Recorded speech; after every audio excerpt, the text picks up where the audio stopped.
Hello बच्चों, let's take a given question. The question says define the moment of inertia. A thin uniform rod of mass 6m is bent to form a regular hexagon of side A. What is the moment of inertia of the hexagon about an axis passing through its center and perpendicular to its plane? So for this particular question we need to understand about the concept of moment of inertia. So अगर हम बात करें moment of inertia की, for a case of rotation it is analogous to mass in case of linear motion. ठीक है, तो यहाँ पे अगर हम बात करें मोमेंट ऑफ इनर्शिया की, so it is denoted with letter और symbol I we can say. And ये जो होता है basically it is given by the expression summation of m i r i square where i starts from 1 and move up to n. So this is what the expression we need to keep in mind regarding moment of inertia of a particle. ठीक है, या फिर moment of inertia of a body. अब we have to use this expression and we will using this expression we will define what exactly is moment of inertia. तो पहले हम बात करते हैं definition की and then we will move on to the next part of the question. So we can say moment of inertia of a rigid body, moment of inertia of a rigid body. rigid body वो body होती है जिनके दो point के बीच की दूरी या distance कभी चेंज नहीं होता, ऐसी बॉडी को हम rigid body कहते हैं. About an axis of rotation, about an axis of rotation is defined as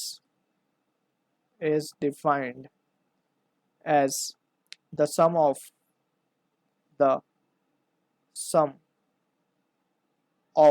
product of the mass, product of the mass of each particle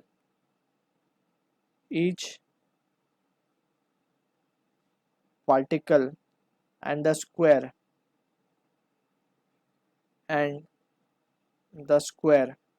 of its perpendicular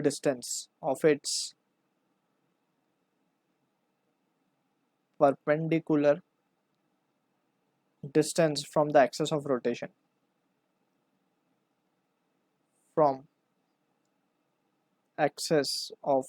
so this is how we define moment of inertia. so इसको हम थोड़ा सा diagrammatically भी देख लेते हैं.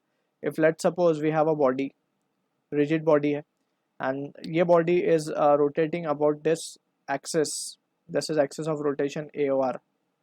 ठीक है, and इसमें बहुत सारे particles होंगे we consider. so let's suppose we are considering one particle, let's say mass m है, and जो perpendicular distance from axis of rotation it is r.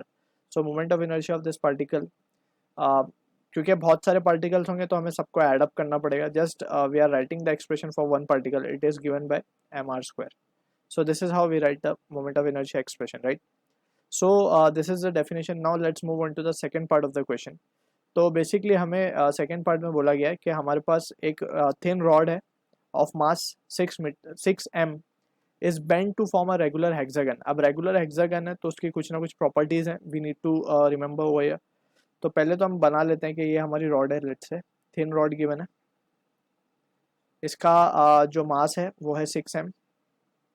ठीक है, एंड अगर हम रॉड की बात करें तो थोड़ा सा हम इसको रिकॉल कर लेते हैं. जो इसकी अगर axis of rotation centre of मास से पास हो रही है, सो it is given by the expression if l is the length of the rod. ठीक है ना, तो इन दिस केस इसका जो moment of inertia about this axis it is given by the expression m, जो कि हो जाएगा 6m into L square upon 12. सो ये रिजल्ट आएगा इसका for this axis of rotation के अबाउट. ठीक है, तो अब हमने इस रॉड को क्या किया है ना, वी हैव इसको हमने कन्वर्ट कर दिया एक रेगुलर हेक्सागन में. So this rod is getting converted into regular hexagon. So regular hexagons means कुछ इस तरीके का situation we can draw. So regular hexagon के बारे में वी नीड टू रिमेंबर उसकी प्रॉपर्टीज़ हैं कुछ. सो प्रॉपर्टीज़ क्या हैं, जो एंगल्स होते हैं वो 120 डिग्रीज होते हैं, राइट. और we can say for a regular hexagon कुछ इस तरीके से we get 6 equilateral triangle inside it.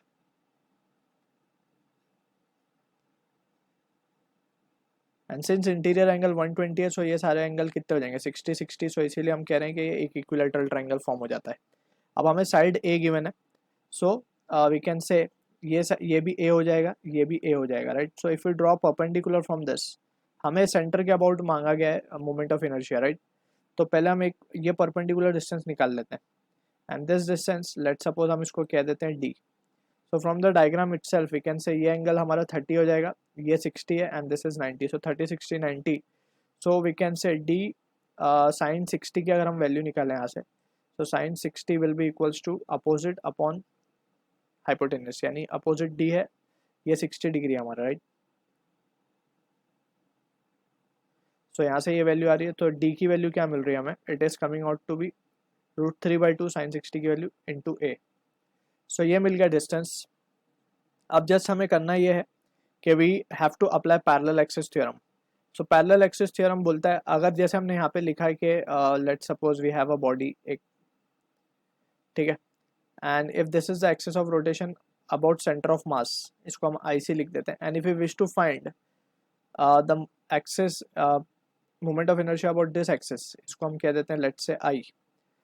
So and both are parallel axis, both are parallel to each other and distance between them is d and m is the mass of this body. So moment of inertia about this I can be given by the formula ic plus of md square. So this is what the parallel axis theorem is.